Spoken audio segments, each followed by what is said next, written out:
Tragedy in the skies over the nation's capital tonight when an American Airlines jet approaching Reagan National Airport and an Army helicopter collided mid-air. The very latest from D.C. tonight. A fraternity at Washington State University suspended following allegations of hazing and other violations. What we have learned about the investigation, new tonight. We're under a weather impact alert for Friday morning for the potential of widespread snow returning to the inland northwest. KREM 2 News 10 at 10 begins now with Mark Henrahan and Jeremy Legoo. We start with some breaking news out of Washington, D.C. tonight, where a passenger plane with 64 people on board collided with a military helicopter. A press conference is just getting underway, so let's take a listen in right now. We're going to know people who are on this flight, know their family members, know somebody. So this is a very personal circumstance as well as an official response. And again, we will do everything we can to make certain that we're supportive of the rescue efforts, and we'll do everything we can to make certain that our subcommittee and Congress is engaged in what needs to take place following the outcome of this evening and this month's kind of investigation. I've talked to NTSB, I've talked to the White House, I've talked to the Department of Defense, and I've talked to the CEO of American Airlines, and there is all of us pulling together for the best outcome possible. I'm honored to be here with my colleague, Senator Marshall, as we try to make certain that we care for those certainly back in Kansas that were on that flight. But it's a reminder that there are people here in Washington, D.C. and this region, in Virginia and Maryland, and many places else that fly to and from Kansas. And so we're rooting and supporting all those, regardless of where you're from. And Mayor, I appreciate the gathering here for us to try to provide information to those in Kansas and across your city. Thank you. Thank you, Senator. Yeah, okay, thank you. Well, thank you, Senator Moran and Mayor, Secretary.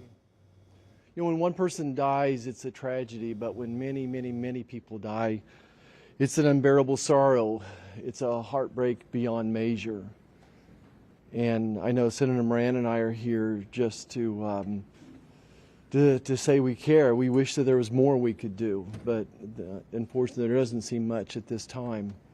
I want the folks to back home to just know that we care, that we love them, and that this is a time when we'll have to join arms together and help each other out. We've been through things like this before, through tornadoes and floods and things, but it's really hard when you lose, you know, probably over 60 Kansans simultaneously. And I don't want to forget the pilots and the flight attendants, you know, are doing, you know, do their job, and the military personnel we lost. You know, all those lives are so valuable, and it is such a tragedy that we lost them. You know, I think often in times like this, I try to find a scripture that, you know, is apropos, and this is from the book of Psalms. It says, "The Lord is close to the brokenhearted and saves those who are crushed in spirit." Certainly we're crushed in spirit tonight. We mourn with the families who lost loved ones, and we truly are joining them in prayer and wrapping our arms around them in love and compassion. Thanks for everybody for coming out tonight, and thank you for your thoughts and your prayers. So certainly I speak for the people of Washington, 700,000 of us who are extremely sorry for the families who are experiencing loss tonight. And so we want you to know that we will continue to work with American Airlines to share information as frequently as possible and make sure that we're getting accurate information out to the public. But my sorrow for all of the people and crew on the plane and our military personnel on the helicopter is very deep. I do want to turn to Jack Potter, who is the CEO of... There's a live press conference taking place right now in Washington, D.C. tonight. Here is what we know about the crash at this hour. A commercial plane and an Army Black Hawk helicopter collided mid-air this evening. Here is a live look at the response right now. At least 18 bodies have been recovered at this hour. According to CBS News, that plane was carrying 60 passengers and 4 crew members. Army officials say 3 people were on board the helicopter. Take a close look at the bottom right-hand side of your screen. Web camera video shows the plane operated by PSA Airlines from American Airlines collided with that Black Hawk helicopter before crashing into the river. The plane was on approach to Reagan National Airport. First responders are now searching the water for survivors. There was no word yet on any injuries or deaths. We know again that we just reported that 18 bodies so far have been pulled from the water. The FAA and the NTSB are investigating this crash. We will continue to follow this story and bring you any updates as we get them. We are tracking another breaking story closer to home right now. Authorities are confirming the suspect wanted for the murder of a 13-year-old boy in Hilliard over the weekend has been arrested. Glenn Berkey was found in Missoula, Montana just after noon today by their local police department and SWAT team. They say he surrendered and was taken into custody without incident. New court documents show the 13-year-old victim, Gavin Looper, was at a family friend's home with his dad when he was shot at around 2:40 Saturday morning. Detectives determined the shooter fired 5 times through the back door into the room where Looper was playing games. Neighbor's security camera captured the shots. A witness living at the home identified the shooter as Dylan Berkey. She told police Berkey was arrested at that same home back in 2020 for a drive-by shooting. Those charges were later dropped. She told investigators she last saw him New Year's Eve fighting with her husband. Tonight we have also learned that Berkey has been convicted 3 times for criminal mischief since 2019. Looper's mother shared a post on social media earlier today saying that Berkey was discovered in Montana. She wrote a short message saying, quote, "Justice for my baby." And new tonight, another WSU fraternity has been suspended amidst hazing allegations. According to a post on WSU's website, the fraternity is being investigated for an alleged incident from last fall. Alpha Sigma Phi is facing a slew of alleged violations, including hazing, physical harm, reckless endangerment, along with alcohol and drug violations. According to WSU, right now all chapter activities are suspended. And you may remember just last week, a Washington court found that the university should be held accountable for a student's hazing death. That decision comes in the high-profile death of WSU freshman Sam Martinez. He died back in September of 2019 by alcohol poisoning after a night of illegal hazing. Back in 2023, Governor Jay Inslee signed a bill making hazing a felony in cases where someone is killed or seriously hurt. That law is also named after Sam Martinez. New tonight, fire crews working to figure out what sparked a mobile home fire near Medical Lake this afternoon. According to Fire District 10, it happened on South Christensen Road. Crews say no one was home at the time and no one was hurt. Crews told us that home was extensively damaged and is believed to be a total loss. The cause of that fire still under investigation tonight. Spokane's point-in-time count wrapped up just hours ago. The annual process gives Spokane County a better idea of the size of its local homeless population. KREM 2's Connor McAvoy reports on the next steps in finalizing that city data. Connor? Well, in just one day, organizers with Point in Time say they counted more than 300 people experiencing homelessness. Now, over the next couple of months, workers will be combing through the data before sending it to the federal government to consider what resources are needed to address homelessness in the county. The Point in Time count is conducted each year in January across Spokane County.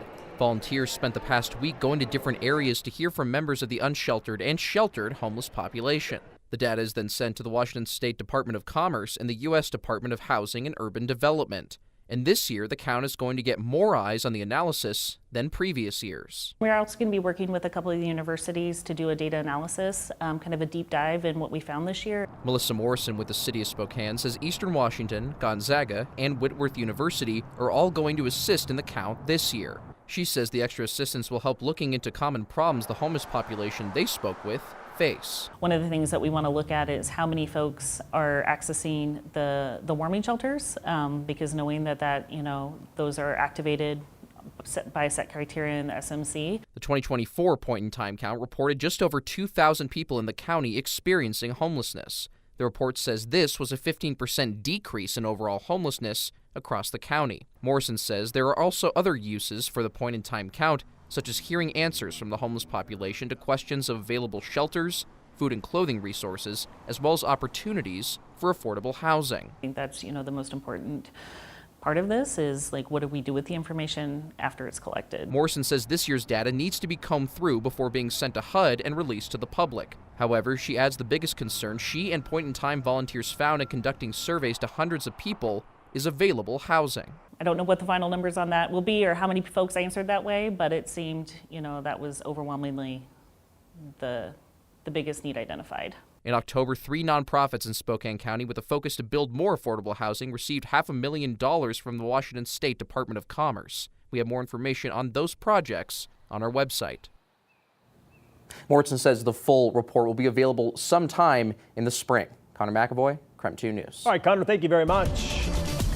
Let's switch gears and take a first look at the forecast with Chief Meteorologist Jeremy Legoo. After a long stretch of cold and clear days, snow finally back in the forecast. So, Jeremy, what do we need to know? Well, it all starts Friday morning, and for most of us, it looks like it is going to be rain. Temperatures right now back down in the 20s and dropping. With the dew point in the teens, it is likely we fall back into the teens before clouds build tomorrow. But despite that cloud cover, temperatures climb ahead of our next storm. We have winter storm warnings in effect across the region. That's for the Cascades and the northern Rockies, and even some of those valleys off to the north. We're talking a decent round of snow, and it all starts early Friday, I think about 3 a.m. Here in Spokane, it looks like it is warm enough that we wind up seeing rain. Rain continues to fall, but over on the state line, say you cross into Post Falls, likely going to see a little bit of snow mixing in. But for us, it's rain the whole way through, and by the afternoon, everybody below 3,500 feet will be seeing rain before the cold air starts funneling in this weekend. 37 tomorrow with increasing cloud cover, 40 on Friday, so yep, it is likely going to be rain. But on the backside of this storm, it looks like temperatures start dropping Saturday, and by next week, we're talking more promising snow. All right, sounds good, Jeremy. We'll check back in with you later in the broadcast.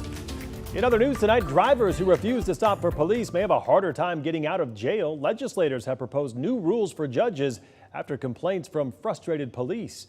Olympic Bureau Chief Drew Mickelson reports from the Capitol with a look at what could be changing.